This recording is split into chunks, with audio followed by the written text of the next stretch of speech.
சுடுகாடு என்றாலே பயம். ஆனால் நள்ளிரவில் அங்கிருந்து அழகான வயலின் இசை கேட்டால் அது உங்களை அழைக்கும் மரண சங்கீதமா?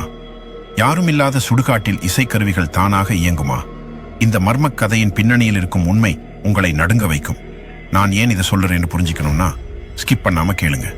இது போன்ற அமானுஷ்ய கதைகளை தொடர்ந்து பார்க்க இப்போதே சப்ஸ்கிரைப் பண்ணிடுங்க. Man of mystery Tamil. நள்ளிரவு 2 மணி. சுடுகாட்டின் நிசப்தத்தை கிழித்துக்கொண்டு ஒரு மெல்லிய இசை கேட்கிறது. ஒரு பழைய கிராமத்தில் அந்த பாழடைந்த சுடுகாட்டிற்கு பக்கத்தில் செல்வதற்கே மக்கள் அஞ்சுகிறார்கள். கடந்த சில நாட்களாகவே அங்கிருந்து பியானோ மற்றும் வயலின் இசை கேட்பதாக ஊர் மக்கள் கூறுகின்றனர்.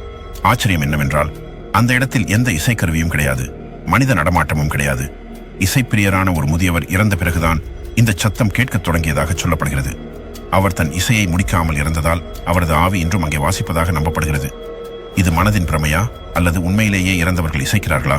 மர்மம் தொடர்கிறது.